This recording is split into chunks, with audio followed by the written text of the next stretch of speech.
And good morning and welcome on this beautiful January 20th, first month of the year, January 2026. I am Jashon Mills. I am going to be your host and your pilot of today's Future Proof Knowledge podcast show. My co-partner, who usually sits beside me here, is handling business. And as far as business goes, that is going to be part of the topic of our conversation for today. So if you're all out there listening, go grab yourself a coffee, get yourself a little snack, sit back, get comfortable, and let's chop it up about entrepreneurship. Um, Entrepreneurship, what is entrepreneurship? That is owning your own business, being an entrepreneur, taking your future into your own hands. It can oftentimes be very scary to do. Society has, for the most part, always taught us there's a certain way to do things. As a child, you go to school, you leave school, you're supposed to go to college, then you're supposed to go and get a 9 to 5 job and work for somebody and continue to do a good job and work your way up the corporate ladder. And let's be honest, I mean, it worked for our parents. That's what they did. And that's what has brought us all here today. But that isn't necessarily for everybody. And if we think about it, that corporate world and that corporate ladder that we're all trying to climb, somebody had to be an entrepreneur in order to employ all of those people. And that entrepreneur took a lot of risk and they did things that were somewhat against the norm. And again, these are just all my opinions. Everyone feels differently, I'm sure, about different aspects of entrepreneurship and running a business. So let me stop rambling around and let me start with my first venture into being an entrepreneur. So as a kid, my mom always wanted me to be doing something, especially on the weekends. That typically in Southern California, where I was raised, when you have that idle time, you often find yourself, well, I found myself getting into trouble because I just had too much time. So I was messing around doing all kinds of crazy stuff. So my mom wanted to make sure that I was occupied. So she always had me going out and doing work with friends of family and things of that nature. So as a kid, I did lots of things. I ran cable under people's houses, mowed yards, just about anything you could think of, painting, helping people with plumbing. And as I got older and left school, I decided I wanted to join the military. After joining the military, I found out that was a bad idea. It wasn't, I don't know, the military was really good for some people, just wasn't what I was supposed to be doing. So after that, I got out and I worked a lot of different jobs. I was tradesman. So I worked in all the different trades. I did electrical, plumbing, and one of the things I found is small paychecks. um, Going in every week, every other week to go cash checks. They were small, and I'm looking at my bosses and stuff like that, and they're driving all these nice cars, and they had money and houses and taking care of families. And I was like, well, something's not right here. I'm putting in all this work, and I'm barely making it. Just I get paid on Friday. By the time Monday comes around, my money's gone.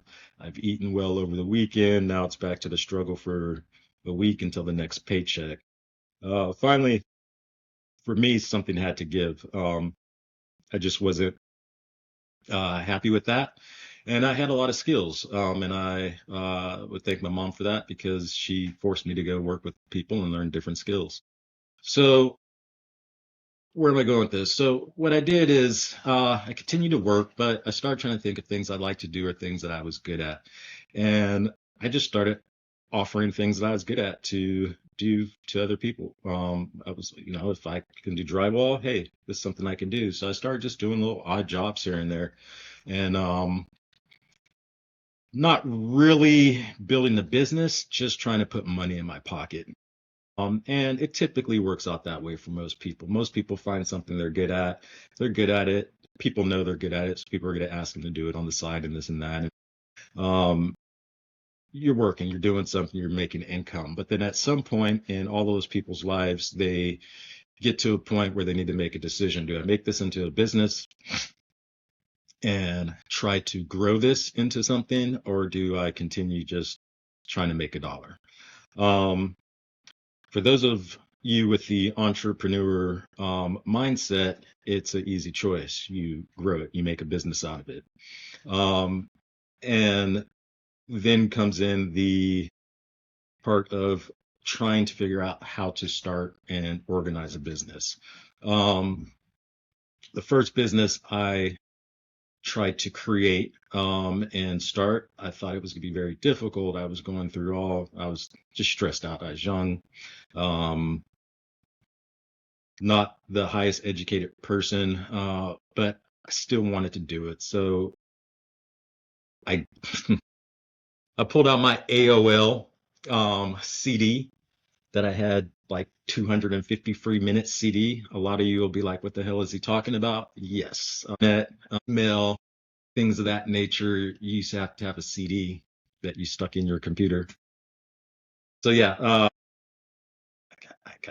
I got online. I started trying to figure out what to do, and come to find out, starting a business really isn't that difficult. I don't know what country you all are in or what state you guys are in, but it's going to be if you're in the United States, it's pretty simple.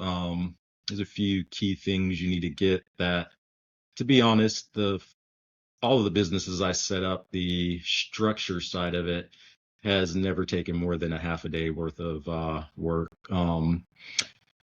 Calling your local employment services to get a EIN, employer identification number, getting the DBA, that's doing business as.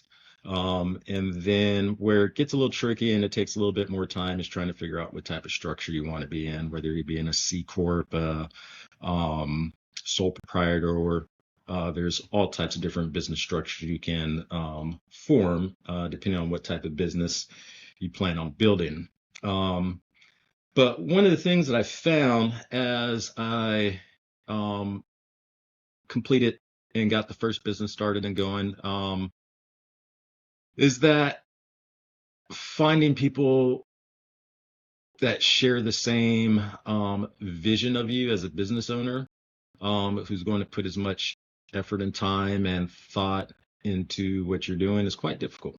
So if you ever get the opportunity to work with somebody who has as much passion as you do in the same industry you're trying to work in, try to make that work, because two heads are always better than one. So again, I'm kind of bouncing around here. So yeah, I started my first business. I was fixing boats. So for many years, I had worked for Ski Nautique, a correct craft, wakeboard boat company, ski boat company, out of Florida. I worked for them for several years designing boats, and I was very good at doing fiberglass and gel coat repairs, and I spent a lot of time at the lakes, just having fun, wakeboarding and doing things of that nature. So I always had people with boats that had damage. If you have a boat, you know how it is. You come up to the dock, you're trying to load your boat on the trailer, you're hitting the bunks on the trailer, or you're hitting the dock if you're a very inexperienced driver, and getting scratches and dings and stuff like that. So me having fun on the weekends, hanging out at the lakes, wakeboarding was actually marketing. I'd got to get on to lots of people's boats while having fun. Hey, next weekend, if you're not out on the lake, give me a call. I'll come over and I'll fix that. Boom. Every weekend I was busy fixing boats. And I was very successful at that. It was very fun. It was satisfying knowing that this is something that I created and that people are actually calling me and having me do these jobs for them. And for me, that was very very fulfilling and addictive. So needless to say, I continued doing that business for several years, but in that time, I get very focused, and I, and I was addicted to the way running a business made me feel. So there was other things I was good at. I wanted to continue to expand and learn more.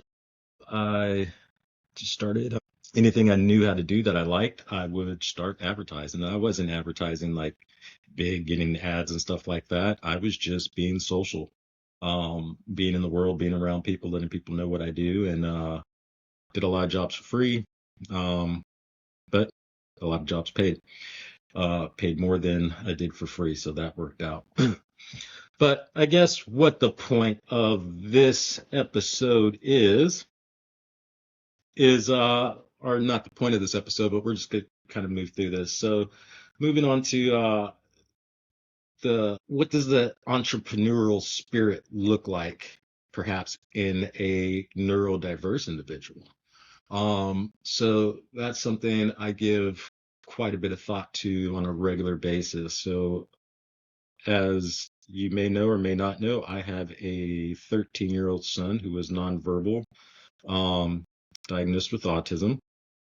And as a parent of a nonverbal child or a parent of any child who has any type of neurodiversities or challenges, you will often wonder about what their future is going to hold, what they're going to be capable of doing, what they're going to gravitate to as far as their likes and their wants, and how are they going to be able to be employable, which makes me think of entrepreneurs. So every neurodiverse person has skills that they excel at. So if you have someone with neurodiversities that you care for and you manage their care for them, one of the things that is interesting is identifying their strengths and how can those strengths be put into the workplace. Fortunately, we are in 2026 and times have gotten much more progressive than they were over the past 10 years. If you go back 15, 20 years, very few neurodiverse individuals you would find being able to get employed, but now there's a lot more entrepreneurs out there that have created businesses that cater to the neurodiverse workforce. There's bakeries that hire only neurodiverse individuals. There's car washes. There's all type of different companies that have found that hiring neurodiverse individuals has not only been rewarding on a community and social level, but also financially rewarding, not just for the business itself, but also for the neurodiverse individuals. Lots of neurodiverse, well, every neurodiverse individual is going to be an adult at some time. Once they become an adult, they need a way to take care of themselves. The state's not always going to be there to step in, nor will the state always be able to fully support all individuals on the spectrum or with neurodiversity. So there needs to be some other type of income. So when I look at businesses that have taken the focus onto hiring neurodiverse individuals, my first thought was, wow, that's got to be challenging. But now that I've seen my son and I know what his strengths are, and I've observed other neurodiverse individuals in different areas of work, that it's very true that each individual has certain things that they're really good at. So let's say you have autism, but one of your things is you really like to organize. There's a place for everything and everything needs to be in its place. How does that correlate into the workforce? I've seen stalkers at grocery stores that stock shelves that either had have Down syndrome, neurodiversities, or neurotypical people. I mean, anybody can work. But the point I'm getting at is it's fascinating to see some of these individuals with neurodiversities because they're so focused. They have a task, they have a job, and that's what they want to do. Where you look around and then you see your neurotypical people and more concerned about checking in on their TikTok, checking in on their Instagram. So I don't know, it's just interesting. If you get people in the right position doing what they're meant to do or what they're good at, they tend to be really good workers. And this is for anybody. It's just getting in where you fit in. And y'all will have to bear with me. I know I'm all over the place today. So let me tell myself. So every week, Alan takes the time. He prepares a overview of what our podcast is going to be about. So I got the email for the podcast. If you see me looking off to the side, I'm kind of reading over that. And it says I'm supposed to have an introduction. Host introduces entrepreneurship as creativity, problem solving, and initiative, not just business. And here I am. I'm all over the place. So I've already skipped over the introduction and I've jumped into building confidence wherever I'm at. So Alan's a pro. You're stuck with me. But let me get back to the topic at hand. 20 minutes of talking so far. Not too bad. All right, sorry. So back to it. So let me hit on one of these key points here. When we're looking to get into the workforce, when I think of entrepreneurs, whether neurotypical, neurodiverse, just the spirit of entrepreneurship, one thing that I find interesting is entrepreneurs are often dreamers. They're the people who, when they lay in bed at night, they're not thinking about the movie they saw. They're thinking about work. They're thinking about how can they take what they're doing and do it better. Entrepreneurs are constantly thinking of new ways to improve. And I don't know what I'm saying. So I don't think it's because all they want to think about is work. I think it's because when you're an entrepreneur, it's like a child.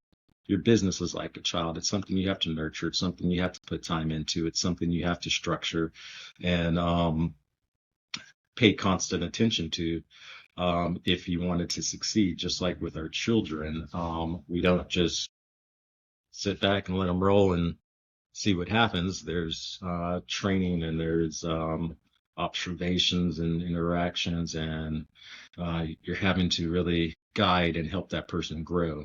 Well, just like a business, you've got to do the same thing. You don't just slap a name on a building and sit back and wait for people to come in. If it was that easy, everyone would do it, and everyone's not doing it. So apparently it's not that easy. So one of the things I really like about the entrepreneur mindset is that those who are entrepreneurs are typically very creative, typically dreamers, people that can envision things that most people just don't take the time to think about. But if you're the one in the driver's seat and you're the one having to make sure that all these decisions are made correctly so that the bills are paid and your customers and clients are taken care of, then that's a heavy responsibility. And that is where you're going to find out whether you're going to make it or not. Those who can handle the responsibility, who can be disciplined, who can manage their own time, will, in most cases, succeed. Everybody wants to be an entrepreneur until they become an entrepreneur. And then those who still want to be an entrepreneur, after they become an entrepreneur, are just crazy. Ain't nothing else I can, ain't no other way I can put it. So, being creative, having that, mindset that you can make things better or you can provide a service better than the next. It's a struggle at times, but then also it's rewarding. And for me, it challenges me. Time management. When you work for a company, you have a schedule. Clock in at 9, you're out 5, or whatever your shift is, you know what it is. Your boss made the schedule. You ain't got to think. You just got to show up. When it's you calling the shot, you don't have to get up if you don't want to. If you got to be at a job at 10 o'clock and you're not waking up till 10:30, ain't nobody going to call you and tell you that you're late. Only person who's going to be upset is going to be your client. So all that responsibility of time management lands on you. So that's one of the most difficult parts, is to really train yourself. You can't just be an entrepreneur for a hobby. You have to do it and take it serious. And if you're going to be serious about it, you've got to be good at time management. You've got to structure yourself. You may not feel like doing any work certain days, but if you force yourself into a schedule, you need to hold yourself to that. But then there's a lot of rewarding. There's a lot of feel good when you look back. Let's say you're looking at things a month at a time, which oftentimes that's the way I look at things. I'm like, what I'm going to accomplish this month. So this is January. I have my goals for January. So when February 1st comes back around, I'll look back and I'll be like, all right, these were my goals. Did I hit all of my goals? And it's really rewarding when you like look back and you're like, wow, okay, yeah, I did all that. That was hard. And those nights that you were up, or those early mornings, or those times where you thought you were only going to work 6 hours. When you're the owner of a business, that 6 hours could turn into 12 hours, 13, 14, turn into a whole day. I'll give you a story of what you have to do when you're the owner versus what you have to do when you're an employee. So I was living in Texas. My wife and I, we owned an upholstery shop. We also did fiberglass and gel coat repair from the upholstery shop. And I had a particular client who owned a boat dealership, and I had one of their fishing boats in my shop and was doing a repair, and it was a very, very light pastel, like mint green. In some light, it looked white. In some light, you can see the tint of that mint in there. And I had a couple employees at the time, and came to work, opened up probably there at 7 o'clock in the morning. By the time I got to the boat and started working on it, had to be 10, 11 o'clock. Worked on it, trying to do color match, trying to get it all done and look good. By about 5 o'clock in the evening, I was finished doing the gel coat, which type of paint. Was blending it and sanding it and getting it to the polished shine. And I kept seeing color just wasn't right, and it was blotchy, and I just could not nail this in. A little bit more time goes by. I'm like, well, I'm gonna have to start this over. And I look over to my employer. I'm like, hey, can we get this sand? And they're like, oh, I gotta go. I'm off the clock, and I got things to do. Then pick up my dog and do this other stuff. Okay, yeah, it's just an employee. I mean, he's worked his hours. What can I do? But I've got a commitment to a customer. So they take off. I go back to work. I end up stripping the center console down 3 more times throughout the evening. 3 times I strip it down, respray it, go through all the steps of sanding. I mean, you're talking about with 320, or you're starting with 220, 320, 400, 600, 800 grit, just before you get to the buffing. So there's a lot of processes, and I end up doing this 3 more times. I look up at the clock and wondering why it's still bright. It's 8 o'clock the next morning. I'm looking at this thing. I'm like, it's still not right. It's still not right. I've got 2 more days to get this thing over to the customer based off of my time frame, and I probably shot myself short. So I go back at it. I'm still working. Haven't been home. We had my son, so my wife was back at the house with the baby. So we're in day 2. Employee comes in. I've got them working on other stuff because I got other projects that need to be done that day. I just need to focus on this center console.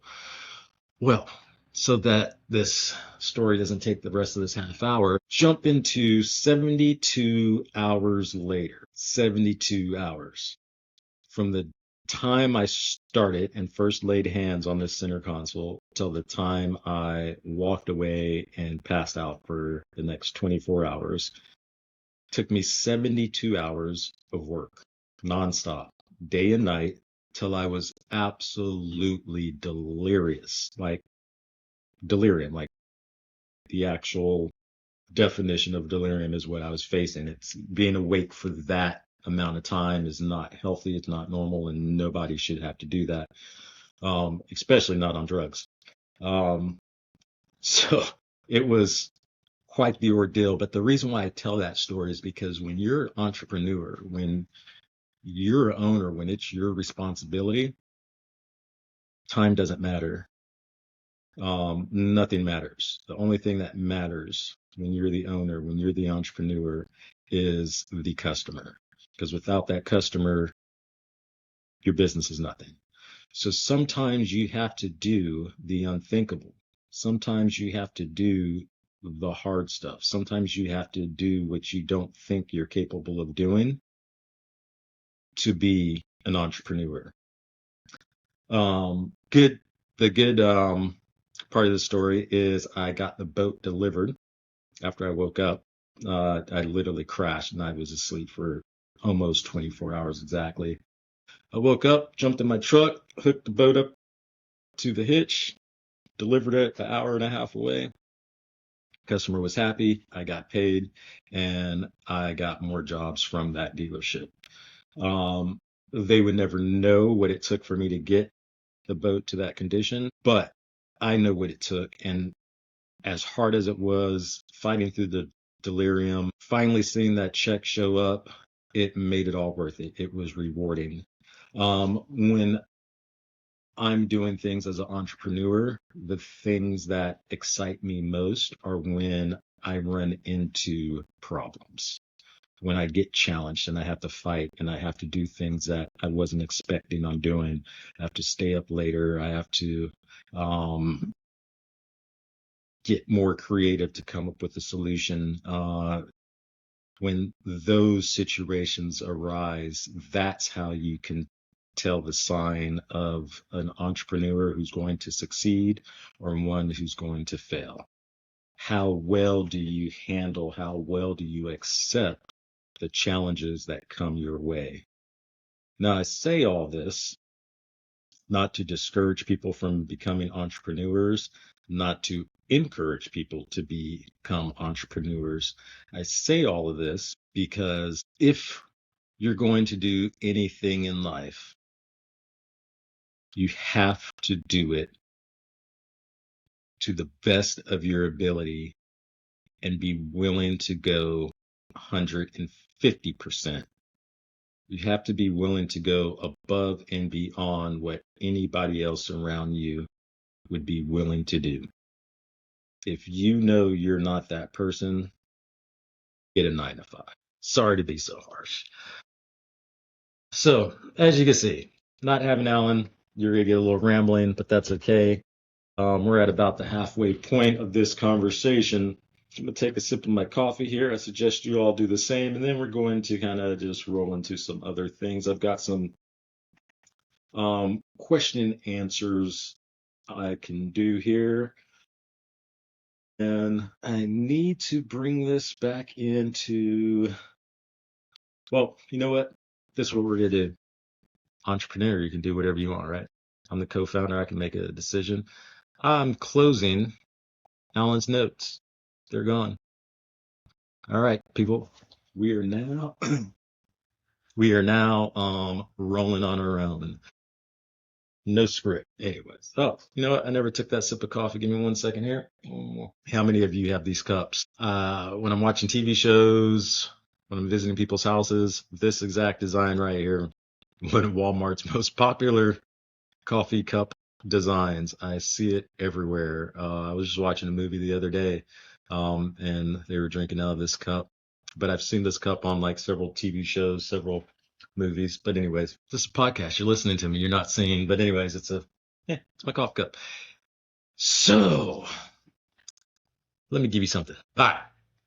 Head cleared. All right. So back to entrepreneurs. So let me move from that conversation. We're going to just go into project update. So again, I'm Jashon Mills with Future Proof Knowledge Podcast Show.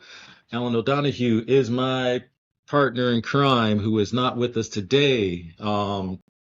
Together, Alan and I have created FPK, which is Future Proof Knowledge. Under the Future Proof Knowledge brand, we have several products that we are bringing to the masses.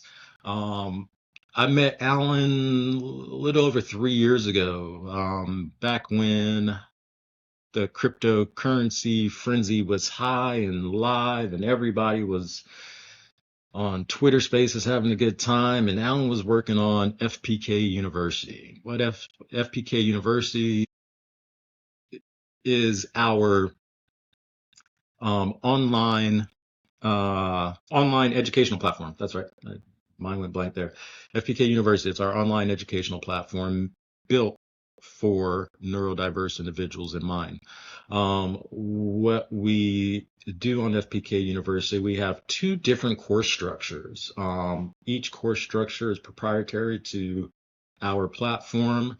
What the course structures do is they'll take any subject, any topic, and it'll break it down into chunk it down into smaller lessons. So instead of having, let's say, a half-hour course, we can take that half-hour course and break it into 5-minute sections so that you can really focus your way and take it step by step instead of just being dumped with all this information.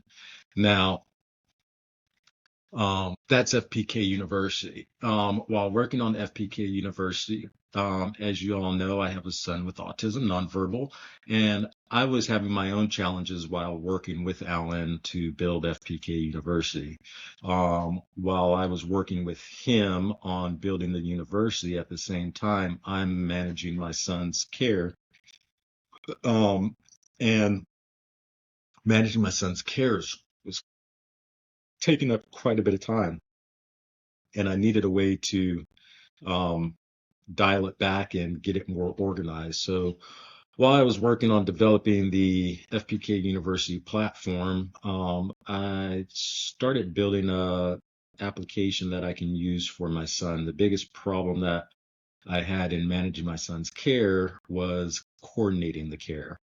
The care for my son it's multifaceted. So we have family, my wife and I, who manage his care. He goes to school, so he has his educator.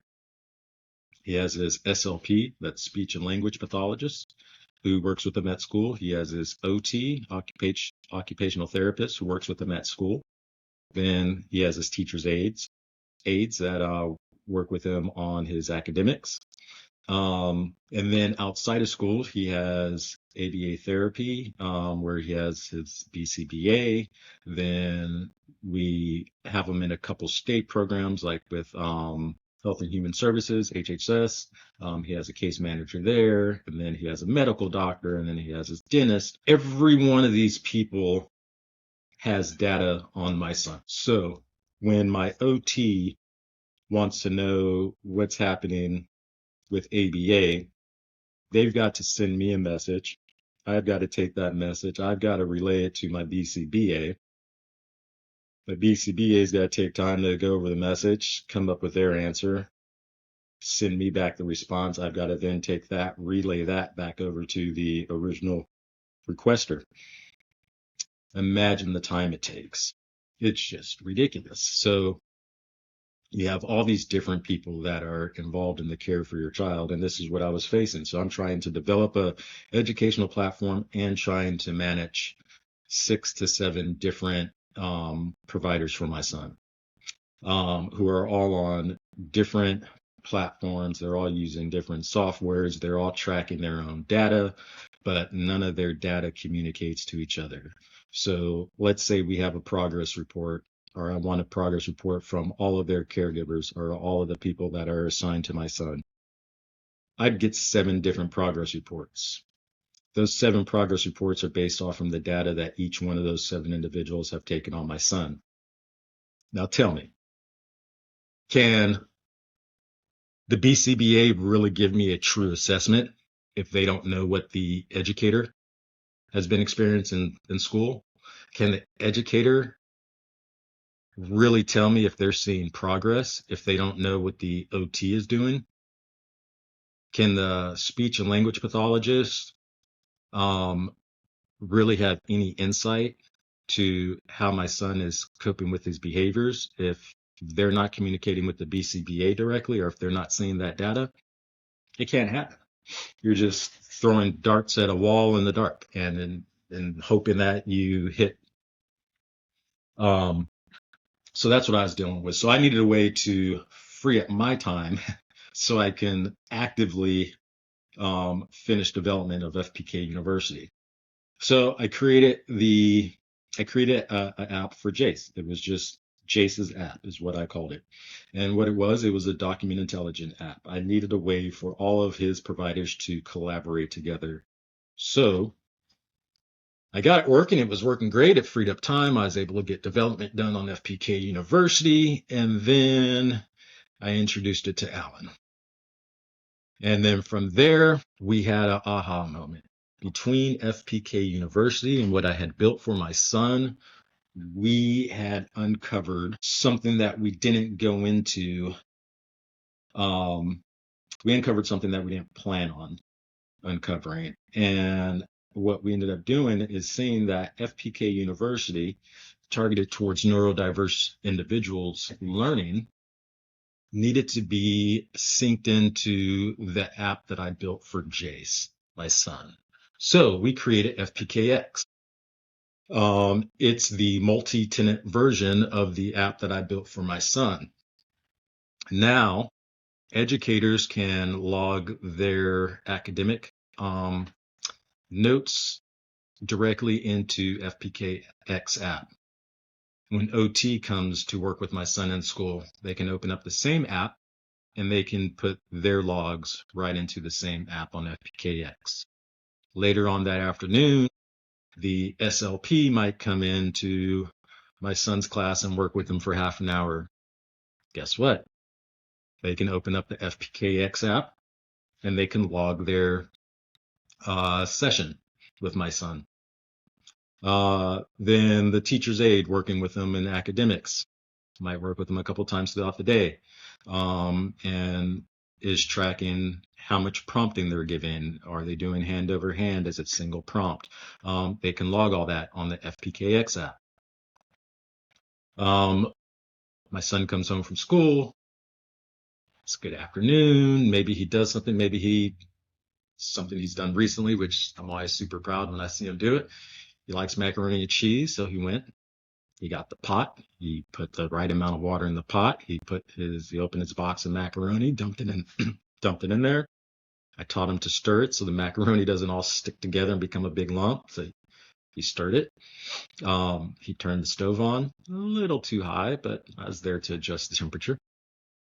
And then he got the milk and the butter, set that on the counter, and he had his mac and cheese ready. He was getting ready to make it. So what do? I get on the FPKX app. That's a win. I track it.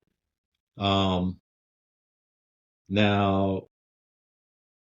a new feature that was just added while I'm telling this story. Yesterday, we added dietary tracker to FPKX app. So now when he decides that's what he's going to eat, log his meal so we can start tracking what foods he's taking, so we can find the correlation between outbursts or triggers or any correlations between his diet and how he acts. We'll be able to start to see. So by having everybody being able to put their information into one centralized location, what that has done is that's taken me out of being the middleman. Not one of his providers has to contact me to find out what another provider was doing. Now when the SLP comes in to do a half-hour lesson and they pull up the FPKX app, they can see how his day was the previous half hour. what his sleep was the night before. They can have all this baseline data before they even start their session. Whereas prior to the FPKX app, they were coming in blind. They're sitting down, no clue of what happened the half hour before, what happened the hour before, what happened the day before. So how can we truly mark successes? How can we truly track regressions if it's not all unified? So we made FPKX as a multi-tenant application. What multi-tenant means is that it's not just for my son. It means anybody can log on and create an account, just like FPK University. Now, the power of this is FPK University and FPKX, you can sync the data to each other. So whatever you're learning on our educational platform can be adjusted based off from the data from the FPKX app. If the FPKX app is showing different interactions and maybe it's showing Jace is really good at 5 minutes of instruction at a time, and then he needs a 3-minute break. We can adjust the courses he's taking on FPK University to that 5-minute window of secret success that we'll get from that 5 minutes.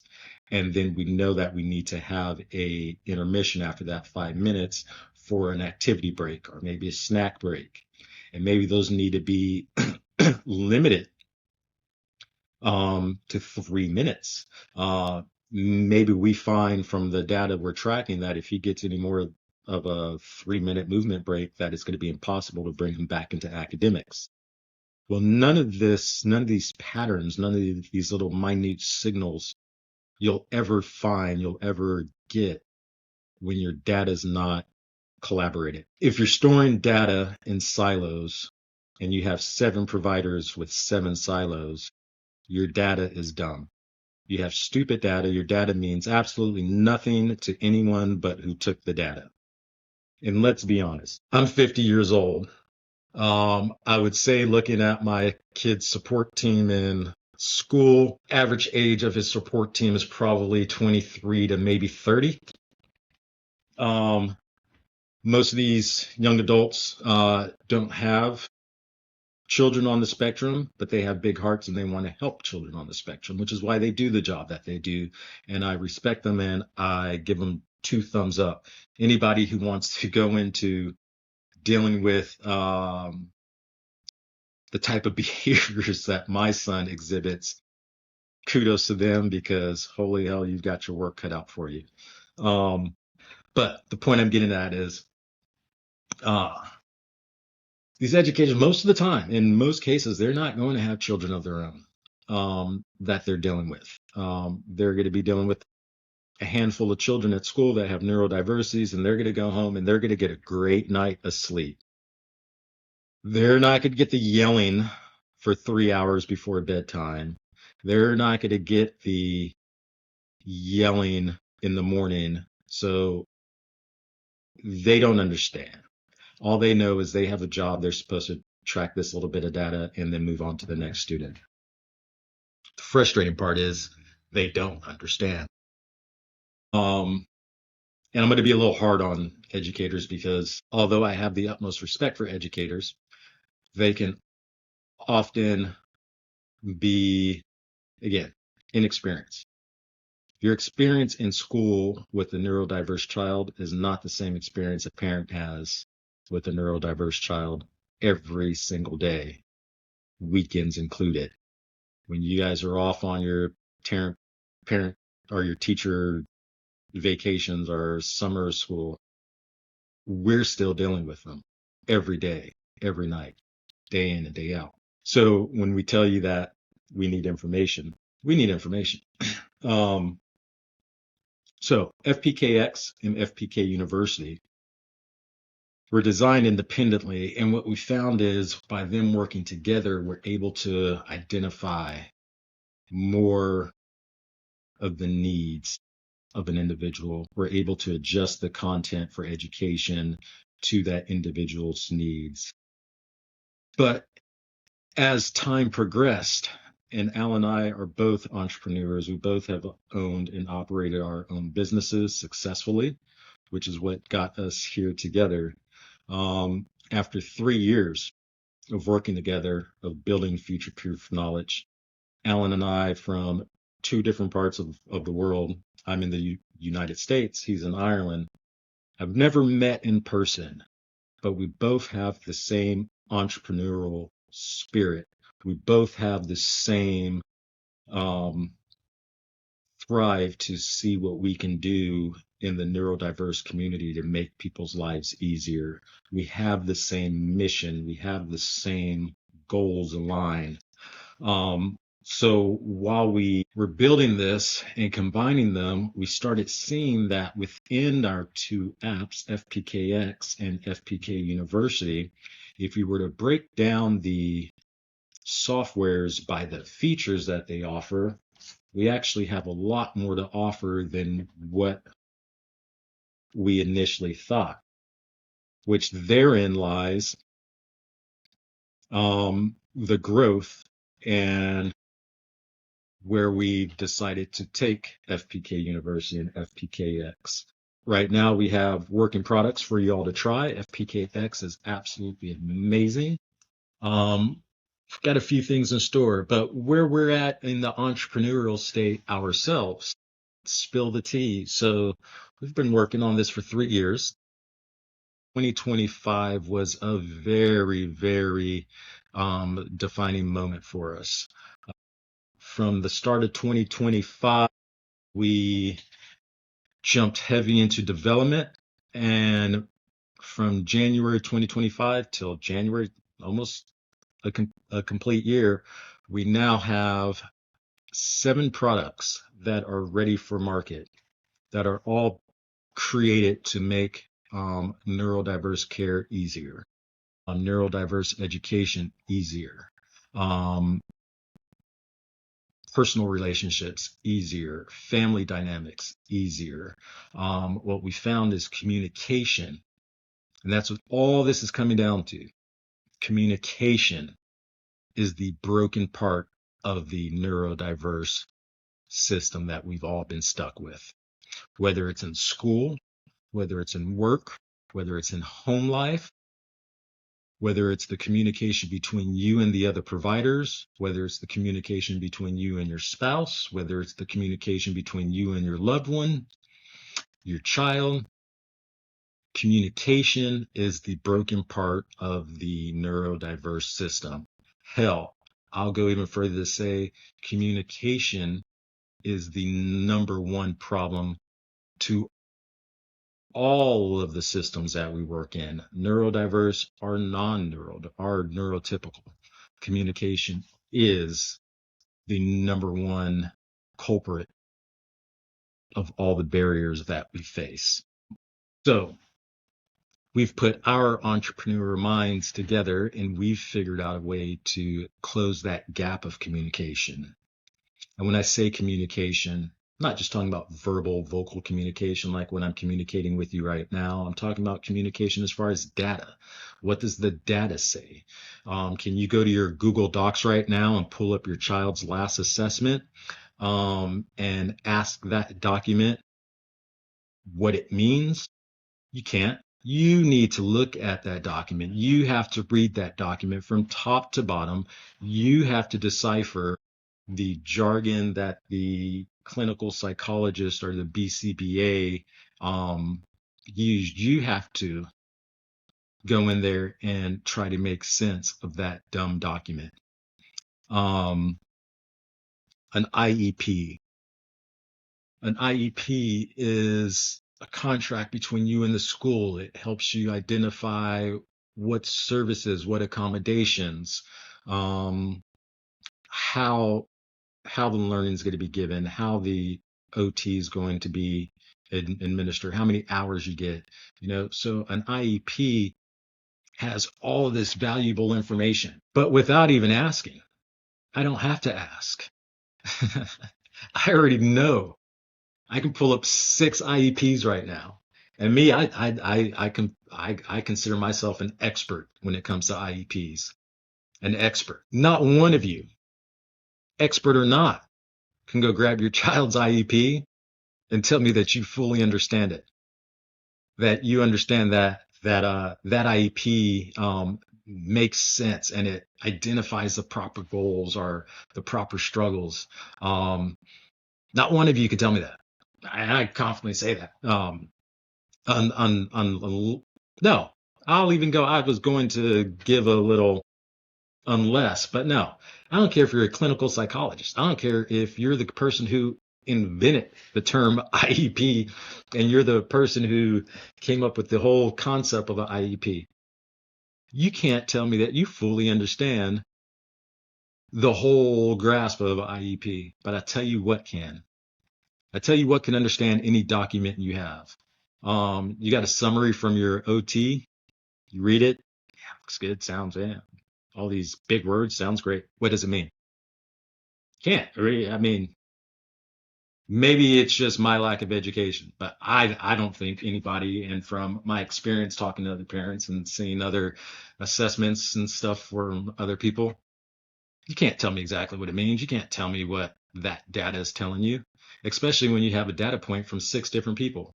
How can you tell me what the data that OT's given me versus the data I've gotten from speech? What does that story tell? Look, folks, I'm here to tell you, you're working with dumb data. If your assessments are in documents, if your assessments and your tracking is on spreadsheets, if your teachers are sending home a 1-page note with the star, he did this, he did that, bop, bop, bop, all that information is stupid, is dumb. It's not telling you nothing. So my point to this is communication is where the gap is. Neurotypical, neurodiverse, communication. We keep getting dumb documents. You're going to keep getting dumb outcomes. So make your schools, make your providers, make everyone who has any interaction with your child, who has anything to do with their care and their growth, make them use FPKX. If you want to take control back over your data, if you want to know what your data says, if you want smart data, if you want to talk to your documents, FPKX.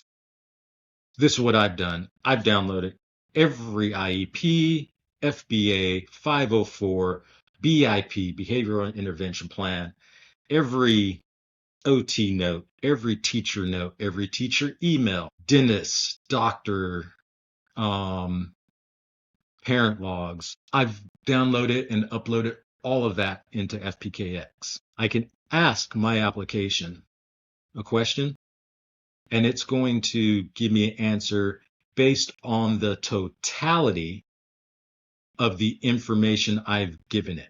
If you go ask your OT provider for a assessment, is their assessment on the totality on the totality of your child, or is it on their individual observation? They can never give you the assessment on the totality because they're stuck in a silo. They're dealing with dumb data. Just because it's data doesn't mean it's smart. I can show you spreadsheets a mile long that have data from A to double Z, and columns 1 to 1,000. And all that data means nothing if you can't communicate with it, if it doesn't tell a story. And we're just trapped in a world right now with neurodiverse care where everyone's holding on to their silos, and none of those silos are communicating. Now I'm going over, and I've kind of went off from the point of entrepreneurship, mainly because I am personally dealing with the school communication and lack of data. So I've naturally have flown into this part of the conversation. So we're going a bit over on our time. It's 10:02. We should probably wrap it up, but check it out. We're going to go a little bit longer because I'm on a roll about dumb data. Here's what I would encourage you to do. And this is very simple. It's not going to take you very long at all. Let me pull it up for myself here. Make sure we're all on the same page. What you folks need to do is you need to go to FPK-X.com. And it is very simple. First thing you're going to see is our landing page, track special education progress with confidence. Did you hear me? With confidence. No more going in blind tracking your education. Don't let the dumb data get you down. We've got the solution for you. It's right here at your fingertips. I don't know how many people will hear this. I don't know how many people will see this.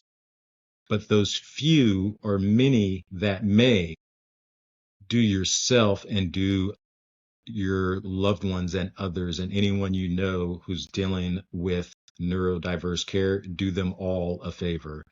Tell them about FPKX. That's the starting point. Before you do anything, get on FPKX. You'll get to the page, you'll see track special education progress with confidence. Empower families, therapists, and educators to do what? Collaborate on student progress, tracking for autism, ADHD, any special needs out there. You don't even have to be on the spectrum. This isn't just for neurodiverse individuals. This is just as powerful for your neurotypical children. You may have a child who's going to be the valedictorian, smart as can be. Use this for, and I guarantee they'll have even a better leg up than they have now. I don't care how smart your student is. I don't care if they have no neurodiversity, neurotypical. I don't care who you are. I don't care how old you are. This works for you if you're doing this for a child that's 3 years old. If you're 30 years old and you're doing this for yourself, tracking your own data, tracking your own behaviors, trying to get a grasp of yourself, this is for everybody. I focus it and I pitch it and I'm trying to get everyone with neurodiversities on it because that's the world I live in. But this is truly for everybody. So once you're on the app, go ahead and click for parents and families. It's going to be real simple. Click on the sign up page and it's going to be free. Enter your email, create a password, and then hit create account. Once you do that, it's going to sign you in. And the first thing you're going to do is you're going to land on your welcome page. Before you get to your welcome page, it's going to ask you a couple questions. It's going to find out who you're tracking. If it's for your child, put in your child's name, put in their birth date, and that's going to pre-populate and it's going to customize the platform for you so you know who you're caring for. If you have a couple kids you want to track, hey, you can add children. This isn't just to track one child. Each family could track up to three individuals. And here's the clincher. It's free. There's paid versions. There's a lot of AI within the app. AI costs money, so depending on the level of reports and stuff you want to generate, there may be need for you to go into a paid version. But the free version is every bit as powerful as the paid version. The free version is going to give you everything you need in order to succeed at this. Once you land on your dashboard, it's going to be very nice. It's going to tell you, it's going to highlight the age. If they're in school, it's going to have their school, their primary diagnosis, a quick reference of the recent logs. You scroll down and students' notes and discussion. The reason for this app, again, collaboration. Once you create your own account as a parent, go down to your settings tab. When you get into settings, go into family members. And there you'll be able to invite new family members. So I'm a dad. I find this app, I sign up for FPKX, create my account. My son's name is Jace. I put that in there, his school, his age, birthday, all that good stuff. I go to settings and I want to invite member. The first person I'm going to invite is I'm going to invite my wife. So you're going to put their email in there. You're going to select them to be a contributor so they can add logs and things of that nature and upload documents. And then you're going to send them a invitation. When you send the invitation, You can either copy the invite link and hand it over to them, or you can email them the invite link. Once they click on the link, it'll take them right to your account. And now both parents will have the same access, be able to upload, see all the logs, and see everything within the app. You'll be able to see all your current family members. And at any time, let's say kids going to grandma's house for the weekend, invite grandma on here, get her stuff on there. Now grandma could be part of this. Grandma could see his dietary calendar. Grandma can see potentially how his morning was before he came over, so she knows, okay, oh, he might be a little antsy today because he didn't get much sleep. But they'll also be able to track. So you want to know what's happening while you're out on a cruise ship and your kids with grandma. Well, grandma might have logged an incident this afternoon where there was a meltdown. Well, you can see that. They don't have to call you. You're on the app too. Everyone's coordinated. So that's pretty awesome. Next, a family member invite, you have providers. Connect a provider. What this is for is your OT, your SPL, or your SLP, speech and language pathologist, your educator, your school's teacher, your kid's teacher. So you reach out to your providers. What you do, so you invite, you get your teacher's email, you get your OT's email. If you have an IEP, you already have all these emails from your IEP team. You can go ahead and invite all the providers. You can invite everyone who works with your child at school, and then you could select what role they are to your child. So if it's a teacher, you can send the teacher email and you can designate them as teacher. You can designate the speech and language, the OT. So now you're the parent, you're in control, you're inviting everyone to be centralized. Whatever these individual providers are using to log behaviors or log their sessions with your child, we have those same tools on this platform. Tell them to scrap that crap. We're using FPKX. Why? You are now centralized. Everything your other providers upload, everything they add, every log is all going to be analyzed as a whole. You're going to get the whole picture of your child's care, not an individual picture from 7 individual people. I can go all day about this, but I will wrap it up. The best thing I can say on 2 points: we need more entrepreneurs in this world. We need more entrepreneurs in neurodiverse care. If you are a creative thinker, if you have that entrepreneurial spirit, I would highly recommend and encourage you to either reach out to us at Future Proof Knowledge and share those ideas, ask us some questions. We'll guide you the best way we can. But what I really wanted to encourage you to do is, if you're looking to be an entrepreneur and you want to have a business that's meaningful and changes lives, be an entrepreneur in the neurodiverse space. And secondly, the most important bit of information I can give you, sign up to FPKX.com.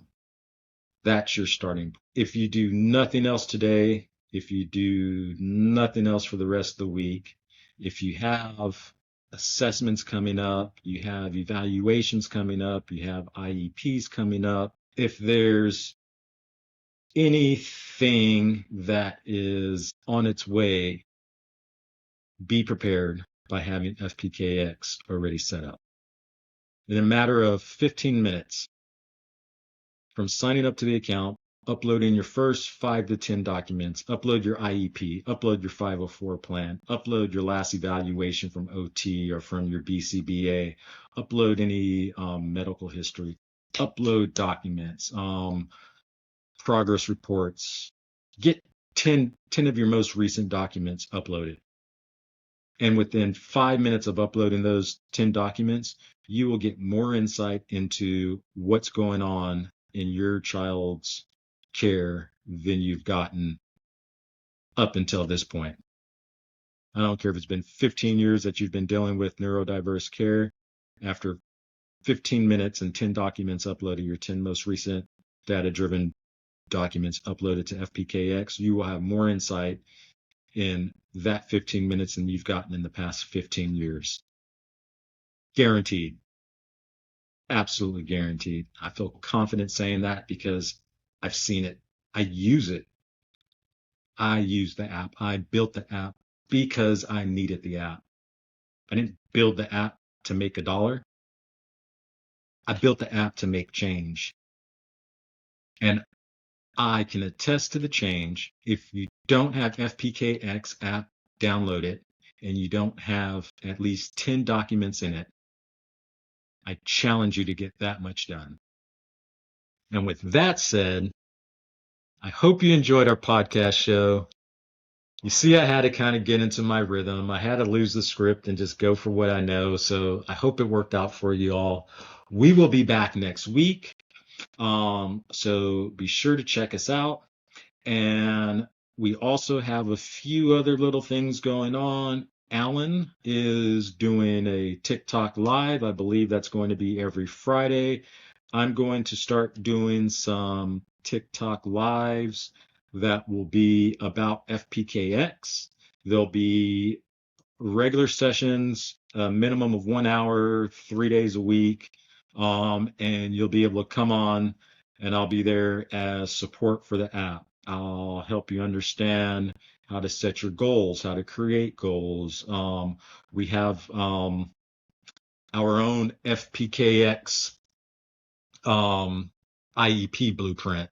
You upload your current IEP, or you can create an IEP from scratch. We have an automated IEP builder for you.